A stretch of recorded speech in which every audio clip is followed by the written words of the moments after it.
What's good, everybody? I'm BPC, and welcome to Competitive Origins MMA.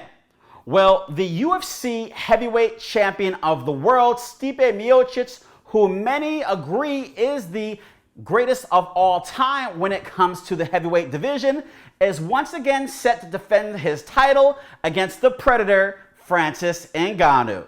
Now, this fight is going to take place at UFC 260 at the UFC Apex.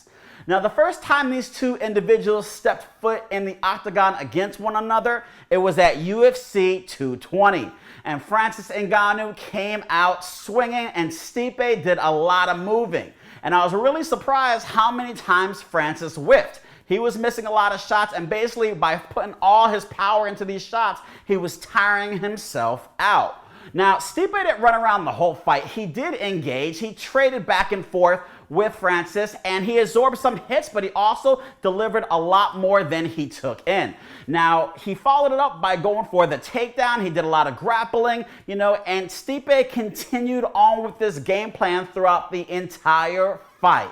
Now, Fancis, obviously, we haven't really seen him get out of the first round. He typically knocks his people out. I believe he did go 3 rounds in his first fight, but that was such a long time ago.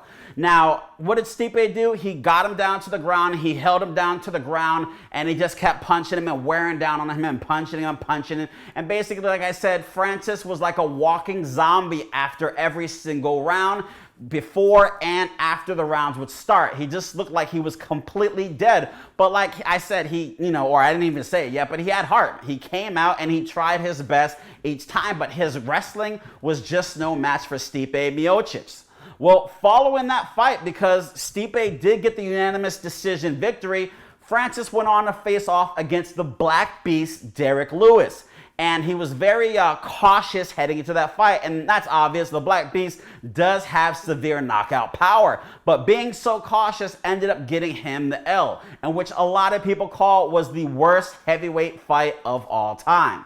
Now, he bounced back, and Fancis jumped in the octagon with Curtis Blades, and he knocked him out. He then knocked out Cain Velasquez. Then he knocked out Junior Dos Santos. Then he knocked out Jairzinho Rosenstrike. So obviously, he has the confidence back on his side.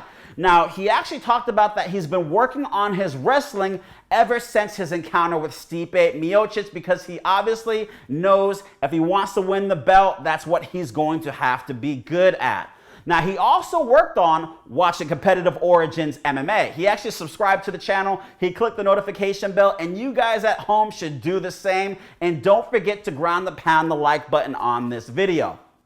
Now, Stipe Miocic, on the other hand, was busy cementing his legacy as the greatest heavyweight of all time. He had a trilogy battle with Daniel Cormier. Now, Daniel Cormier actually telegraphed his movement and was able to knock him out in their first encounter, but Stipe knocked out Daniel Cormier in their second bout, and then Stipe finished off their third bout by getting the unanimous decision victory against DC. So who do I think is going to win this matchup between Stipe Miocic and Fancis Ngannou? Well, it's a difficult decision. You see Fancis Ngannou and you're going, who the heck can actually beat this guy? He's in the octagon for a matter of seconds, and then his hand is being raised. He's just knocking everybody out, whether they're a striker or a wrestler. It doesn't really matter. So you're thinking like, well, is Stipe going to be able to do exactly what he did in the first fight? Well, guys, it's hard to bet against Stipe. What he was able to do against DC was awesome. Yes, he was the bigger guy, but, DC was able to take the Black Beast down and dominate him. So for DC not to be able to do that against Stipe Miocic really says something. And Stipe did get knocked out by DC, but I think, he was willing to trade more with DC. He didn't fear the power, and obviously he knows what kind of power Fancis Ngannou has. So obviously his game plan was to avoid getting hit as much as possible. But he did get damaged, a pretty good amount in that first encounter with Stipe, or I should say with Fancis. But if I had to call it, I would say Fancis, if he doesn't get it in the first round, I don't think he's going to win the fight. But if I had to put money on it, I think Stipe is going to get the victory. I'm tired of picking everybody else against Stipe. I wouldn't say I always pick everybody else against Stipe, but you feel that some of these fighters are a better matchup for Stipe or better to beat Stipe, and in the end, they still can't get the job done. He's considered the greatest of all time for a reason, guys, so I'm going with Stipe Miocic. I think he's going to get another decision victory in this bout, but I do think it will be a tougher matchup. I'm guessing Fancis had to work on his cardio. I'm guessing Fancis had to work on his takedown defense.